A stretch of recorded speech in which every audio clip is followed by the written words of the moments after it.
Hello everyone. My name is Milan. Jag vill inte presentera på svenska today, but I will just present in English. So I'm here with my colleagues from meemoo. We're sitting at the Austria flag, but we're just from Belgium. So this is a home match for us today. I'm apologizing already for the possible layout issues. I ported the presentation from Google Presentations, so you never know with that. That's a topic for a separate archiving discussion. And I tried to introduce some ARK puns and nautical speak. Also, my apologies for those. Yes, so the content of the presentation and a dated picture of the people at meemoo. So I will start with who we are, some context, our search for a SIP, then how we approached the SIP and we transformed it between quotes into a meemoo SIP, then how we ingest it, and then just a short conclusion. So perhaps a bit about meemoo, because it's interesting to know what we are and what we do, I think. So we mainly do service provision on a number of different fields. So we do large-scale digitization, digital archiving, and management of the archival materials. We also make content accessible and usable on a number of dissemination platforms. We actively gather and share our expertise. And we also try to advise Belgian organizations on digital heritage processes. So we work with our partners, which we call content partners, in short CP. We have about 182 at the moment, and here you can see their geographical distribution across Belgium. They're mainly located in Flanders, but we also have some in Brussels, so right here. And here you can see their distribution. Here you can see their distribution across the different sectors. So it boils down actually to government, media, but also a lot of cultural and cultural heritage organizations. So in figures, because people always love numbers, at the moment, since yesterday actually, we have over 8 million objects in our archive system, so you can congratulate us afterwards. We have over 26 petabytes at the moment, and this is the result, among others, because we also do digital influx. This is the result of over 540,000 digital audiovisual carriers that were digitized and then transferred to our system. And we have, one of our platforms is the Archive for Education, which at the moment has over 185,000 users. So mainly students and teachers in secondary school who use our material. Then this is an overview, a high-level overview of our infrastructure. So the most important part is down below. So you can see a content partner, one of our external partners, can deliver material to us via digitization. So analog carriers that are transferred, that are digitized, and then the digital copy is stored with us. Or they can also deliver material digitally via what we call batch intake, or via continuous influx or continuous flow, which is like an automatic sort of flow that once it's set up, it's not that much work anymore from our side. So they mainly can do everything themselves. What is important for this discussion is that we work with a media asset management system, which you can see in the middle. And then we have a number of integration layers on top of that. So stuff like a REST API or a GraphQL API, which makes it possible for us, but also for our partners to build integration dissemination platforms on top of that, such as the Archive for Education that I just mentioned, but also applications for content partners themselves. So a bit of context, how we came to the realization that we actually needed a SIP. This is a painting depicting us, reflecting on life and how to package our objects. So our first SIP practice or experience actually was gained via large-scale digitization with a limited number of partners. We were about 42 partners in the beginning. And that was mainly to safeguard analog carriers that were in acute danger and actually enable an economy of scale. So by tackling all analog carriers of a certain format, we could digitize them at a more affordable price for our partners. This also resulted in the fact that we mainly worked with service providers that did the digitization for us. So that means that we could actually have requirements regarding how we actually wanted the material to be packaged, which made it quite manageable for us. And also we had a vendor imposed SIP. So the vendor of our media asset management system had a certain way that we had to deliver the material to the system in order for it to be ingested. So we could basically just forward the specification from our vendor, so to speak, to the service provider, and we were done with it. So that was still quite manageable. Then over a number of years, you can see that we grew quite substantially. The number of partners grew from 46 in the beginning. It's a bit small, but you can see in 2013, it's 46. And up until today, or actually last year, now we have 181 or 182 partners. And along the way, we also introduced Born Digital archiving next to the digitization part of our organization. So here you can see a bit visually what that entails for us in our day-to-day work. So the digital inflow or influx part means that we have multiple locations where people can put data for us to ingest. So we have FTP, and in recent years we also adopted S3. Partners use stuff like Droid to provide us with a manifest of the data that they want to archive together with its checksums. We have to use XSLT, more on that later, to transform the metadata that is usually in their own proprietary format to the meemoo metadata model. And for the less tech-savvy partners, we usually work with the template and stuff like an Excel, so they can metadate in an easy way for them, and then we occupy ourselves with transforming that. Overall, so this led to a big increase in data and the growing demand for better or more descriptive metadata options. And also overall, there was a growing demand for more provenance metadata, so information about how the digitization had happened, who handled the objects, how did an object actually get into the archive. And also this led to what we call in Dutch meervoudige objecten, or in English complex objects, which are literally and figuratively quite complex. So they this is stuff like newspapers or like a postcard, where we don't have like a single digitized copy of something, but one object actually exists of like different layers. So a newspaper is quite clear, I think. You have the issue as a whole that you want to archive, or at least the metadata describing the issue. And then you have the separate pages. So you have page 1 until, I don't know, page sometimes 20 or more. It's old newspapers. And then per paper, per newspaper or per page, you have like an XML describing the page. You have an Auto XML with OCR. You have a TIFF, like a high resolution copy. Then you have a GP2 for like the mezzanine or the browse copy. So this means that you have heterogeneous file types, but also very different structures, very different object types, and a lot of different metadata, which introduces, of course, a lot of complexity, especially in the beginning, because we didn't have a model yet to tackle this abstract object structure, or at least adequately. And this led to a lot of confusion also. So this is what I briefly described already. So there was more and more heterogeneity in metadata. We had all these different partners from different domains that all had their own metadata that they wanted to ingest together with their archive material.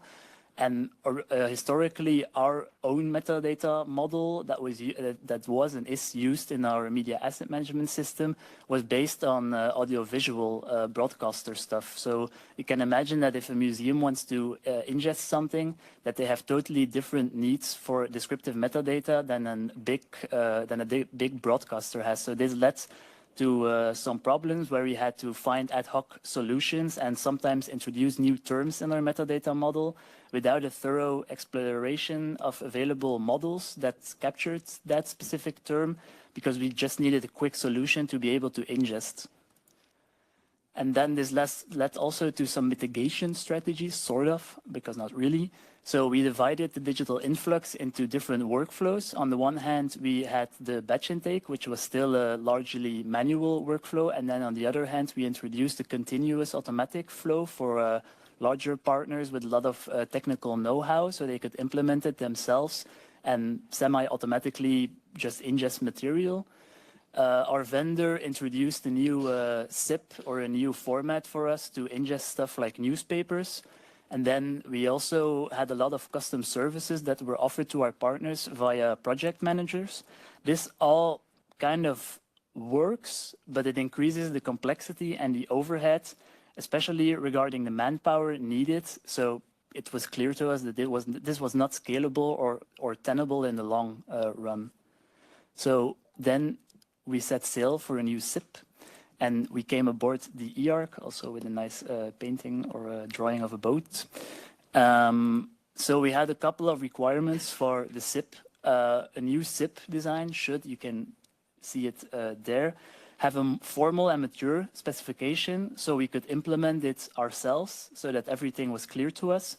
It had to use standards, it had to be embedded in standards, preferably METS and Premise, because we had experience with these, and Premise matched really well with how we wanted to describe the object structure of, for example, the newspapers, where you have this layering of intellectual entities and the representations and files. Also, preferably something that was XML based, because our partners at that time and still today were mostly acquainted with XML format, and it had to be flexible and extensible in order to accommodate use cases in the long run that we didn't know yet at that time. So that led us to a number of options. You can see it listed here with a varying degree of how well they fulfilled different requirements in our opinion. E-ARK actually had to be green for maturity, but we messed up and we put yellow, so I'm sorry for that. So we investigated row crate, which still exists. That was nice and lightweight, but at the time then, it was still quite small and quite experimental. Portland Common Data Model also was really interesting, but it was mainly just an archival package, not really a SIP. Then, of course, there's the well-known and tried and tested Baggit, which is really nice, lightweight, simple, but it doesn't really have a very clear or extensive specification. And then, of course, there was E-ARK. That was, yeah, everybody, I guess, knows it, but it used standards. It was aligned with how our partners actually worked. It was mature, perhaps at times, but I will tell more about that later. It felt a bit too bloated at the moment for our use cases, because the spec can be a bit inaccessible if you're not that tech savvy, but at least it was fully specified, which was the most important part for us at the time. We actually came across E-ARK via a research project that we also did called Scala, in which E-ARK is and was used to archive private law archives, and in general, heterogeneous and poorly organized content. So yeah, that was interesting as well. Then closing the E-ARK and meemoo gap. So E-ARK is really flexible, which is nice, but that can also lead to complexity, especially with not very tech-savvy partners. We needed more rules with regard to object structure. So what can we place where and what does it look like? And we mostly needed more rules for descriptive metadata regarding our partners. Also, we translated it into our own, between quotes, specification, in which we used the E-ARK specification, but we enhanced it, between quotes again, with a terminology section and a core concepts section, where we introduced stuff like premise, because premise in its own is sometimes not that clear to people. So we introduced the most important concepts. We rearranged the specification in order for it to be narrowly following the hierarchical structure. So it's like you descend a couple of stairs from each level until the lower level. And we conceived the concept of content profiles, which are alike the SITSs, but a bit different, I think, which I will talk more about shortly, but they're use case driven constraints, mostly on the descriptive metadata, and they're often domain or material specific. So if we do a deep and quick dive into the meemoo SIP. So it's open, everybody can visit it. You can scan the QR code, or you can just go to the URL down below, or if you just Google meemoo SIP specification, you will find it, I'm sure. This is the content profiles that I just talked about. So there are additional constraints on the base E-ARK SIP specification, in which, for example, we introduced the basic profile, which is essentially just the most minimal E-ARK valid SIP that you can make, which is just one intellectual entity, one representation, and one or a couple of files, and also very limited metadata for the descriptive side, so DC, schema.org, stuff like that. And then for newspapers and just in general bibliographic material, we introduced the bibliographic profile, which introduced mods for descriptive metadata, because that is well aligned with everything that bibliographic material needs. And then we also had a model which relies on schema.org for descriptive metadata, because that's the most high-level metadata schema that we at that moment could find for material artwork. So stuff like paintings, art objects in general, pictures of statues, stuff like that. And then just quickly, so we use GitHub as well for our editorial process. So the website that you just saw is based on GitHub. So everything that is merged with the main branch via a pull request is automatically visible on the website. And internally, we use Jira, where we capture in tickets, which makes it easily for us to view errors or features that we want to add to the specification. And then from the tickets, they find their way into GitHub. Then just quickly, we also introduced publication statuses with like an added support level. So we go from an editor's draft until a retired. So it's clear to our partners which specification they can use and which ones are actually retired or deprecated and which ones are stable. And then we also included a versioning system. So 1.0 introduced our basic profile, 1.1 introduced the one for material artworks, 1.2, which we're still in the making or are soon to be released, introduced the bibliographical profile. And then in the 2.0, we introduced something that we call bridging the E-ARK gap, because originally we nested the E-ARK SIP in a bag, because we had this concept of batch intake in which we wanted to be able to offer to our partners the possibility of introducing multiple E-ARK SIPs into one bag, like one encompassing bag. But then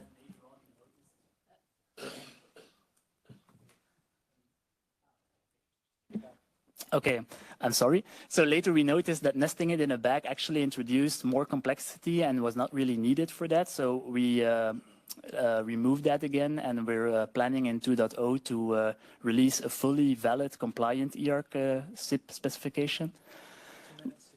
Yeah, I'm almost done. So we also plan on having a form of governance in which we have a clear release cycle also towards our partners. So we can have a version that is released as an editor's draft, collect feedback from partners, update it, and then publish a release candidate while working on an implementation in the background, and then have a stable version. And then just really quickly about how we ingest it, because there we also do something a tad unusual. So we have partners deliver the SIP to us via S3, then we validate the bag that we still have at the moment. Then we do XSD validation for the syntactic validation of the SIP. But then we transform it to an RDF graph using Sparkle Anything, because we want to be able to validate our SIP and then at that moment our graph against shackles, which provide a semantic validation of our descriptive metadata, which is an added plus for us. And then we transform that graph to the vendor-specific SIP that we still need to be able to ingest into our media asset management system from our vendor. So that looks something like this, where on the left you have these standards that are transformed into linked data in the middle. And then on the right you have these content profiles that are captured in Shekel and serve to validate everything. And then really quickly, the lessons learned. So lessons learned. Although, or perhaps because the E-ARK spec is flexible, it is quite complex for non-tech savvy people. Hence, we needed a specification that was less technical, and the E-ARK specification was not enough for our partners at least. They need non-technical guides and support for stuff like metadata mappings. Sometimes the E-ARK information, but since this morning we know why, is scattered a bit across a different number of websites and specifications, so it's not always easy to know if you have the latest version of something or if you are on the right website. This led to us introducing custom tooling while they're actually E-ARK validators. So we were implementing our own validator while they're already validators for it. And we had, in general, too little contact with the E-ARK community, but that is why we are here. So we're trying to fix everything. And then the way forward, so we look into ways for further reducing the complexity for our partners. We are bridging the gap with the E-ARK spec in our version 2.0, after which we plan to apply for the conformance seal in the near future. Once we have adopted our 2.0, we are further looking into the existing E-ARK tooling, and we possibly want to contribute ourselves. We're further enhancing the documentation for our users, and in the near or in the further future, as a proof of concept, we would be very interested to explore an E-ARK zip in RDF, so in an RDF graph using something like JSON LD. Thanks for listening.